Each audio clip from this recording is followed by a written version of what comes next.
शुभ प्रभात बच्चों। आज हम नैतिक शिक्षा कक्षा 6 पार्ट 2 से लेकर के 9 तक के प्रश्न उत्तरों को देखेंगे। तो सबसे पहले शुरू करते हैं पार्ट 2। इसमें हमने पार्ट 1 छोड़ दिया है। पार्ट 1 छोड़ने के पीछे कारण ये है कि पार्ट 1 जो है आपका वो प्रार्थना कविता है और उसमें प्रश्न उत्तर नहीं है। तो उसके लिए तो उस कविता को आपको 2-3 बार पढ़ना होगा, जिससे कि अगर मान लो कि उसके अंदर से कभी प्रश्न आते हैं तो आप उसको हल कर सको। इसके पश्चात पार्ट 2 आता है। पार्ट 2 पहला प्रश्न है, संध्या का क्या अर्थ है? तो जिस क्रिया द्वारा परमेश्वर का भली भांति ध्यान किया जाए उसे संध्या कहते हैं। जिस क्रिया द्वारा परमेश्वर का भली भांति ध्यान किया जाए उसे संध्या कहते हैं। नंबर 2, संध्या किस समय करनी चाहिए? तो संध्या प्रातः और सायं दोनों संधि वेलाओं में प्रतिदिन करनी चाहिए। संध्या के समय कैसे वस्त्र पहनने चाहिए? स्वच्छ, पवित्र, सादे, ऋतु के अनुकूल सफ़ेद वस्त्र या इच्छा अनुसार कोई भी वेशभूषा पहननी चाहिए। संध्या कैसे स्थान पर करनी चाहिए? तो शुद्ध, पवित्र, शांत, एकांत स्थान पर संध्या करनी चाहिए। संध्या करने के क्या लाभ हैं? तो संध्या करने से सुख शांति की प्राप्ति, धर्म, अर्थ, काम और मोक्ष की सिद्धि, स्वास्थ्य, आयु और यश की वृद्धि होती है। पाठ 3 ब्रह्म यज्ञ। प्रश्न 1 है, संध्या का क्या अर्थ है? संध्या किस समय की जाती है? तो जिस क्रिया द्वारा परमेश्वर का भली भांति ध्यान किया जाए उसे संध्या कहते हैं। संध्या सायं और प्रातः दोनों संधि वेलाओं में की जाती है। संध्या करते समय मन का भाव कैसा होना चाहिए? तो संध्या करते समय मन में ईश्वर के प्रति भक्ति भाव होना चाहिए। नंबर 3 है, ओम भू भुव, ओम स्वः, ओम मह, ओम जन, ओम तप, ओम सत्यम। इस मंत्र में से संध्या में प्राणायाम किया जाता है अथवा जल ग्रहण। तो इस मंत्र से संध्या में प्राणायाम किया जाता है। प्रश्न 4 है, मनसा परिक्रमा मंत्र कितने हैं? इन मंत्रों में जिन दिशाओं का नाम आया है उन दिशाओं के नाम लिखिए। मनसा परिक्रमा मंत्र 6 हैं। इन मंत्रों में पूरब, दक्षिण, पश्चिम, उत्तर, ध्रुव अर्थात नीचे, ऊपर दिशाओं का नाम मंत्र में आया है। संध्या में कुल कितने शीर्षक हैं? शीर्षक और कितने मंत्र हैं? तो संध्या में कुल 11 शीर्षक हैं और 20 मंत्र हैं। पाठ 4 तुम ही एक नाथ। इस गीत की पहली पंक्ति में भक्त ने भगवान के साथ क्या संबंध है? तो इस गीत की पहली पंक्ति में भक्त का भगवान के साथ पिता, माता, सहायक और सखा का संबंध है। परमात्मा बेसहारों का सहारा है, यह भाव गीत की किस पंक्ति से प्रकट होता है? जिनके कुछ और आधार नहीं, तिनके तुम ही रखवारे हो। इन पंक्तियों से पता चलता है कि परमात्मा बेसहारों का सहारा है। नंबर 3 है, जो परमात्मा को भूल जाते हैं क्या उन्हें परमात्मा भी भुला देता है? नहीं, जो परमात्मा को भूल जाते हैं परमात्मा उनको नहीं भुलाता है। पाठ 5 आर्य समाज का नियम 1 और 2। आर्य समाज का पहला या दूसरा नियम लिखिए। कोई भी एक नियम लिखना है। तो पहला नियम थोड़ा आसान है, हम शुरुआत से पढ़ते आ रहे हैं, कक्षा 1 से हम पढ़ते हैं आर्य समाज के नियम। तो पहला तो सभी विद्यार्थियों को याद ही रहता है। तो पहला नियम हम लिखेंगे, सब सत्य विद्याओं का आदिमूल परमेश्वर है। आर्य समाज के दूसरे नियम के आधार पर ईश्वर की विशेषताओं का उल्लेख कीजिए। तो ईश्वर सच्चिदानंद स्वरूपा, निराकार, सर्वशक्तिमान, न्यायकारी, दयालु, अजन्मा, अनंत, निर्विकार, अनादि, अनुपम, सर्वधार, सर्वेश्वर, सर्वव्यापक, सर्वअंतर्यामी, अजर, अमर, अभय, नित्य, पवित्र और सृष्टिकर्ता है। प्रश्न 3 ईश्वर निर्विकार है, इसका क्या अभिप्राय है? निर का अर्थ है बिना विकार का, विकार का अर्थ है परिवर्तन। परमात्मा सदा एक सा है, न वह बढ़ता है न घटता है, वह सदा आनंद स्वरूप है। प्रश्न 4, उसी की उपासना करनी योग्य है का आशय बताइए। परमात्मा को अपनी पूरी सृष्टि में किसी से किसी प्रकार का कोई भय नहीं है। इन गुणों से युक्त केवल परमात्मा ही है। इसका आशय यह है कि हमें परमात्मा की उपासना करनी चाहिए, अन्य किसी देवी देवताओं की उपासना नहीं। प्रश्न 5, आदि मूल का अभिप्राय बताइए। विद्याओं से सृष्टि की जिन वस्तुओं का ज्ञान होता है उन वस्तुओं का आदि मूल परमेश्वर है। मनुष्य विज्ञान के बल पर अनेक खोज कर रहा है। उन खोजों के द्वारा उसने विद्युत शक्ति, अणु शक्ति, वाष्प शक्ति तथा रेडियम आदि पदार्थों का पता लगाया है। इनका आदि मूल परमेश्वर है। मनुष्य ने अनंत ब्रह्मांड में अनेक सूर्यों तथा अनेक ग्रहों का पता लगाया है। इन सब का निर्माण करने वाला भी परमेश्वर है। पाठ 6, ध्रुव भक्त ध्रुवराज। भक्त ध्रुवराज में एक पहले कुछ रिक्त स्थानों की पूर्ति है, तो रिक्त स्थान की पूर्ति हम देख लेते हैं। नंबर 1 है ध्रुव के पिता का नाम। तो ध्रुव के पिता का नाम उत्तानपाद, ध्रुव की माता का नाम सुनीति, ध्रुव की विमाता का नाम सुरुचि, सुरुचि के पुत्र का नाम उत्तम। तप के लिए जाते हुए ध्रुव को रास्ते में कौन मिला था?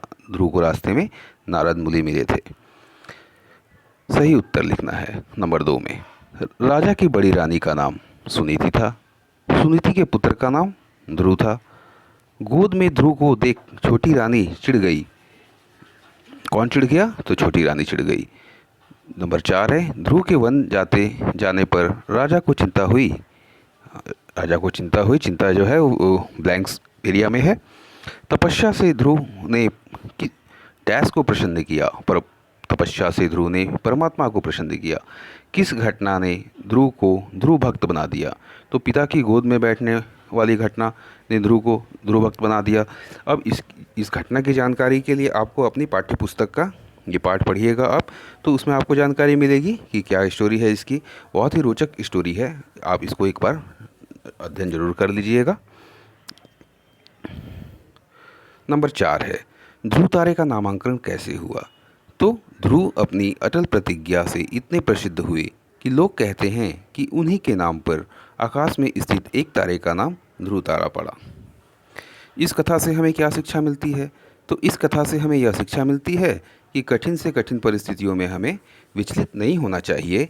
यानी कि कोई भी कैसी भी परिस्थिति आए, हमें उसका डटकर सामना करना चाहिए और हमें विचलित कभी भी नहीं होना चाहिए।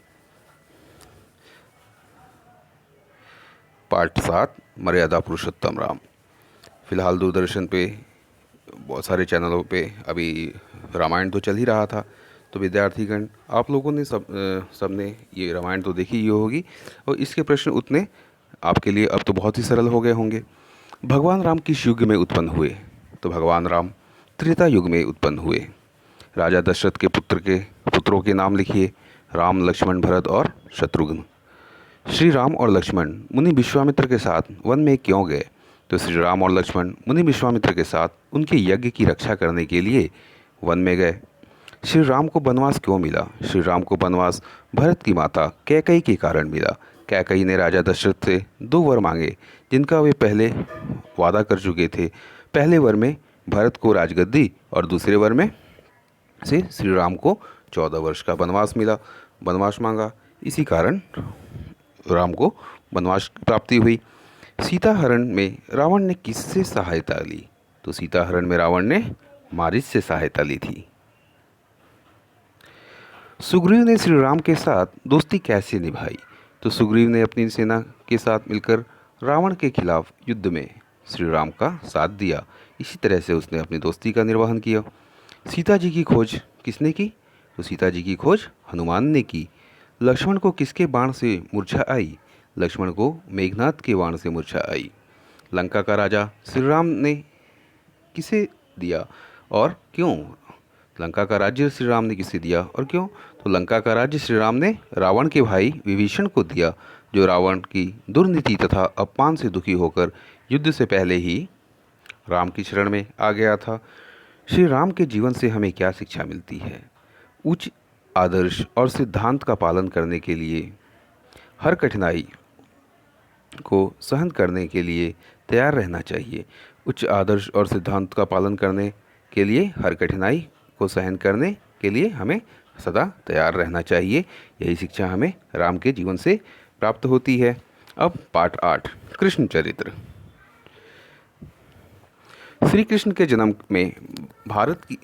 काल में भारत की दशा का वर्णन कीजिए। जब श्री कृष्ण का जन्म हुआ उस समय कंधार प्रदेश से असम तक तथा कैलाश पर्वत से लेकर रामेश्वरम तक सारे देश में हजारों मनमाने स्वच्छंद राजा भरे पड़े थे। नंबर 2, होश संभालते ही श्री कृष्ण ने गोकुल वासियों का हित किस प्रकार किया? तो बालक कृष्ण ने होश संभालते ही अपने मित्रों के साथ मिलकर गोकुल का मक्खन शहर में जाना बंद करवा दिया तथा इस दही मक्खन की वृद्धि के लिए गोवर्धन पूजा की परिपाटी को जन्म दिया। जरासंध की कंस के साथ क्या रिश्तेदारी थी? उसने मथुरा पर चढ़ाई क्यों की? जरासंध की 2 पुत्रियों आस्ती और प्राप्ति कंस से ब्याही थी। जब वे विधवा होकर रोती पीटती अपने पिता के पास पहुंची तो जरासंध के क्रोध की कोई सीमा न रही। वह सेना सहित मथुरा पर चढ़ आया। श्री कृष्ण ने काल यवन की सेना को कैसे नष्ट किया? तो श्री कृष्ण ने काल यवन की सेना को कुछ इस प्रकार पंक्तियों के घुंबन घेरे में फंसाया कि काल यवन की सेनाओं का नाम तक नहीं रहा। श्री कृष्ण ने काल यवन की सेना को इस प्रकार पर्वतों के घुंबन घेरे में फंसाया कि काल यवन की सेनाओं का नाम तक नहीं बचा। श्री कृष्ण ने गीता का उपदेश किसे और क्यों दिया?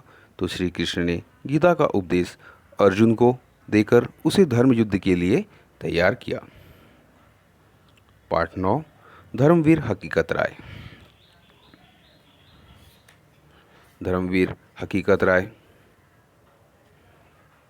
1 मिनट बच्चों, ये जो आप लोग पाठ पढ़ रहे हैं तो ये सबको आप लिख लीजिएगा अपनी कॉपी पे, जिससे कि आपको बाद में दिक्कत ना हो। एक जगह लिखा रहेगा तो आप इसको कभी भी अपने हिसाब से देख सकते हो। हकीकत राय को धर्मवीर क्यों कहा जाता है? हकीकत राय ने धर्म की रक्षा में अपना बलिदान दिया था, इसलिए हकीकत राय को धर्मवीर कहा जाता है। हकीकत राय ने रसूलजादी फातिमा के लिए अपशब्द क्यों कहे? तो पाठशाला में बालकों ने देवी भवानी को अपशब्द कहा। उसे सुनकर हकीकत राय को क्रोध आ गया और उन्होंने रसूलजादी फातिमा के लिए उन शब्दों को दोहरा दिया। न्यायाधीश अदीना बेग हकीकत राय के इस अपराध को माफ़ क्यों करना चाहते थे? तो न्यायाधीश अदीना बेग इस अपराध को इसलिए माफ़ करना चाहते थे क्योंकि वो अपने हाथों को किसी निर्दोष के हत्या से अपने हाथ गंदे नहीं करना चाहते थे। इसलिए वो चाहते थे कि इसको मुक्त कर दिया जाए।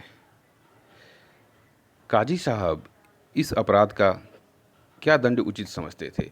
तो काजी साहब इस अपराध का दंड मृत्यु दंड उचित समझते थे, फांसी की सज़ा समझते थे। हकीकत राय का मुकदमा लाहौर क्यों भेजा गया? अदीना बेग इंसाफ की गद्दी पर बैठकर अपने हाथ एक बेगुनाह के खून से नहीं रंगना चाहता था, इसलिए उसने यह मुकदमा लाहौर भेज दिया। हकीकत राय का मृत्युदंड किस शर्त पर माफ़ किया जा सकता था? किस शर्त पर? तो हकीकत राय अगर अपना धर्म बदलकर इस्लाम कबूल लेते तो उनका ये अपराध जो है वो माफ़ किया जा सकता था।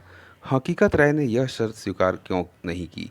तो हकीकत राय अपना धर्म त्यागने से मर जाना अच्छा समझते थे, इसीलिए उन्होंने यह शर्त स्वीकार नहीं की। हकीकत राय की समाधि कहाँ है? तो हकीकत राय की समाधि लाहौर में है। इस समाधि पर मेला कब लगता है? तो इस समाधि पर बसंत पंचमी के दिन मेला लगता है। इस समाधि पर मेला कब लगता है? तो इस समाधि पर वसंत पंचमी के दिन मेला लगता है। तो यही है हमारा पाठ 9 तक का, और लास्ट में हमारा जो है ये है कि आप अपना जो है ओके, धन्यवाद, नमस्कार।